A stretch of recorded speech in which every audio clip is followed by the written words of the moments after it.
What's up, guys? Tech and Tyler, and today we're going to be taking a look at this pretty nice old vintage fluorescent bed night light or reading light. I've had this light now for quite a long time.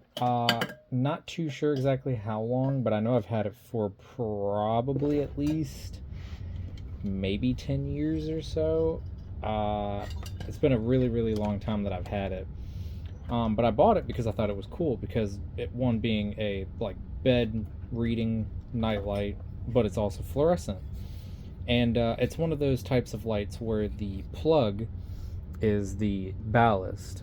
So it's an all-in-one piece here where the ballast is in this. You just plug it in. It's not in the light because it's supposed to be like a low-profile light. Um, this unfortunately doesn't say anything on it. It doesn't have like a brand or anything like that. It doesn't even tell you the voltage and the wattage of it. But it's an 8 watt bulb, so it's a F8T5 bulb. It's a GE cool white one in there. When I got this, it came with a really nice old, I want to say it was maybe another GE or a Sylvania, but it was a pretty old one that came with it, and it still worked, luckily. But it's got the original ballast, though, original wire. Somebody did splice this at one point, not too sure why, maybe to make it shorter. Um, but unless it just got damaged and somebody heat shrinked it, but the cord isn't as long as I would think it should be, so I think maybe somebody cut it to shorten it, possibly. But um, I might end up replacing it at some point, kind of making it longer. But yeah, this fixture though is pretty unique. It's got this like, I don't know what this plastic is called, but I know it's a very thin like material. It's easily breakable. I've seen this on like old radios and stuff like that, but it's got this cool marble effect. But and it's in really good condition. It's not like chipped anywhere or anything like that. It does have a crack though, unfortunately, right in here. So I need to try to like super glue that before it gets any worse. Um, but it's got a switch on the bottom of it right here. That's a on-off switch, which is actually quite interesting, and I'll get to why that's quite interesting. But let's take a look at the back of it. So the back of the fixture here has 4 little rubber feet on it for when you put it on the bed frame. It sits nicely, and you can bend these hooks here to kind of help keep it tightened on there. But as we can see on the back of it, it is a Mitchell branded one, which is really nice because I have a couple of older fixtures that are Mitchell branded. But this is where it has all the information for of it saying, 110 to 125, T5 8 watt 12-inch fluorescent bulb. This unit has the plug-in type ballast, which fits into the regular standard outlet, it says. And then it says here, to light lamp turn switch, a delay of from 1 to 5 seconds will occur before the lamp's fully lit, which is interesting. I've had this light for years, and I actually never really paid attention to it that much. I've never even had it apart, honestly, until now. And I went ahead and taken the screws out of it. And the reason why is because there's actually something pretty unique about this little light fixture right here. And that is that it's actually preheat. And I didn't even know that it was preheat the whole entire time I had it, because I used to use this light like every day. Years ago, I had an old, like, what would you call it? Like a dresser, like an old dresser that had like the 2 different mirrors that attached to it on the back of it. And the mirror on the top of it, because they're all made out of wood, on the spot on the top of the mirror where it's decorative, this light actually fit perfect on the top of it. So I'd use it all the time as like accent light, and it worked great. But the interesting part about it is I remember I would cut the light on, and it would always, it would come on and work, but I never thought of this actually being preheat. I thought this had some sort of like capacitor in it or something like that, maybe, that would have like charged it up enough to cut it on, because I've seen some lights that were like that. I have an older fluorescent light that doesn't have an igniter in it. It had a capacitor in it, and that's what it was using as the igniter. It was kind of strange. So when I opened this up, I was pretty surprised at what I found in here, and I thought it was really, really weird too, what I found in here. Excuse me. And so on the fixture to take it apart, there's only 3 things to remove, and I dropped one of it. There is a lock nut that goes on the bottom for the switch, and there are 2 flathead screws. The other one I accidentally just dropped just now. But once you remove those, the plastic Bakelite sort of material comes off, and then you're allowed to see in the light, which me taking this apart gives me a good chance to wipe all this off because it's super dusty. And this is the bulb that I have in it. It's a newer GE F8T5 bulb because I wanted to preserve the one that was in it. And I will say too, these sockets that are in this fixture are very worn out. Like, this light must have been used a lot, because when you put this bulb in here, excuse the dust that's on it, it does not click in very tight at all. It's super loose. So I might eventually end up replacing these sockets, but the only problem about replacing these sockets is the design on the side of them. They're not a normal sort of socket. Like, they're normal sockets, but it's attached to this like sort of pegboard plastic material. So I don't know how to really replace that. So I think what I'll end up having to do is just come in here and bend the pins a little bit more, or the metal tabs, to kind of get it to where it attaches a little bit better. But so this is what it looks like without the cover on, as you've seen. So now it starts to get interesting. So there's a switch here, and like I said, it's just an on and off switch. Well, when I opened this up, to my surprise, and looked underneath, there's a starter right there. And I was like, oh wow, I was super surprised that there was a starter. But then I went, wait, hold on a second. If you look in there, they had soldered this in. The starter is soldered to the wire leads that go to everything else. And I'm like, are you kidding me? I guess they did it just to, you know, keep it to where it's low profile, but it's a legit General Electric starter. It's a little dusty, but yeah, I saw that and I went, wow. I'm like, that's how they did that? I'm like, that's crazy.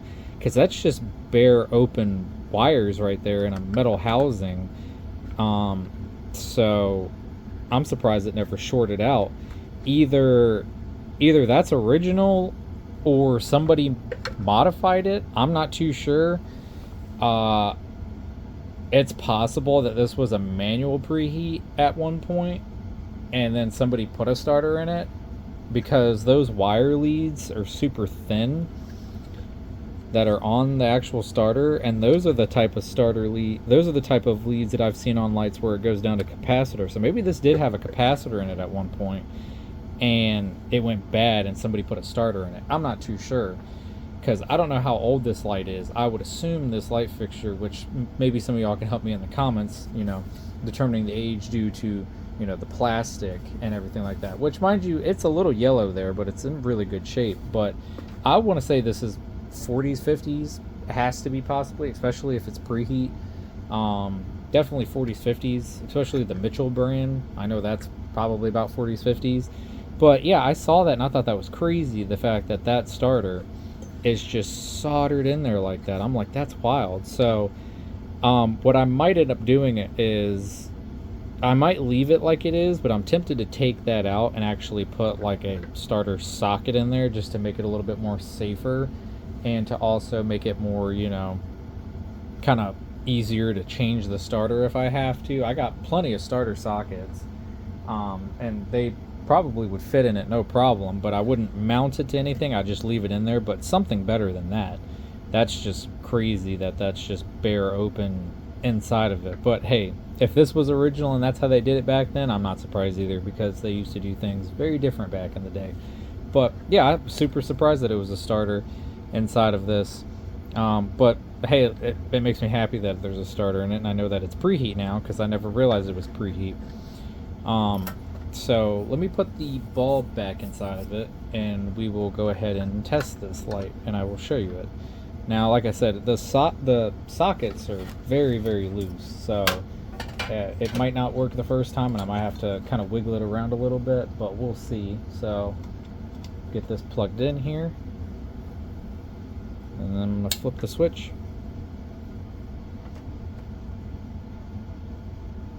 And see, it didn't. Oh, okay, there it goes. See, at first it does.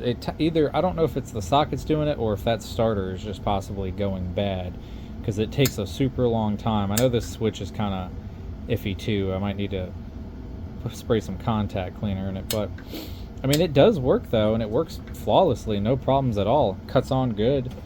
And then let me put this little shield back on it, and as you can see, it does let some light out, but most of the light gets directed down. So let me turn out the light really quickly, get a better look out of it in the dark. So if I pick it up here, you can see it lights it up, and it's not bad, but I think it would benefit possibly and also help save the plastic a little bit more if I took some like chrome tape, metal chrome tape, and kind of put it in the top of it in that gap there, just to kind of help it, you know, shoot more of the light down and kind of make it to where this doesn't light up. But then again, this gives it a cool effect, so I might just leave it alone. But it does leak out some light. But if I hold it up over the camera here, it does light everything up, you know, pretty nice. It's not super bright, it's not super dim. It'd be good for, you know, a reading light like it's intended, or a night light possibly. But I just think this is overall a really cool light. These fluorescent like reading lights for beds are not too common, I would think. I've seen a whole lot of like incandescent ones. There it goes, one more time. I've seen a lot of them, like I even have a couple that are incandescent like reading book lights for beds, but for it to be fluorescent, that's why as soon as I saw this, I got this years ago, because it was just super cool to find a fluorescent one. And I think I've seen maybe a few other fluorescent ones, but nothing like this one. So I'm happy that I got this one when I did years ago. Because like I said, I've used it plenty of times. I put it to good use, and it's still kicking to this day. But I just thought it was a really neat piece and in really good condition still. So like I said, I need to fix that crack, but besides that, and maybe put a starter socket in it, kind of rewire it a little bit, because it does have cloth wiring in it. But the cloth wiring in it still looks pretty good. It's not dry rotted. I can still flex it, and it's not crumbly. So you can definitely tell that it's all original, because the wire from the tombstone sockets, that's still good. And then even from the switch here is okay. I think I might have to replace the switch, because right there it's a little iffy, and that could be why it doesn't want to work sometimes. But it needs a little cleaning and a little overhaul. But overall, it's not too bad though. But yeah, I just thought it's crazy that that's how they mounted the starter socket in there. Or just the starter. There's no socket in there.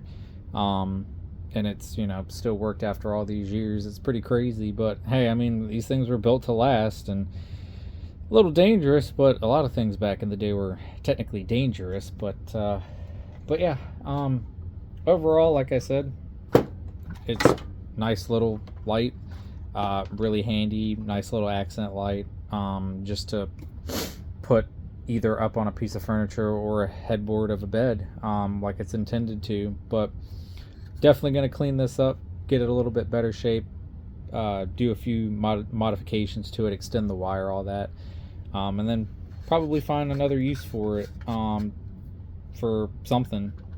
But first off, I got to repair it first. But yeah, I mean, it still works, just like I said. Those little things got to repair, but after that, it would be perfecto. So overall, really cool.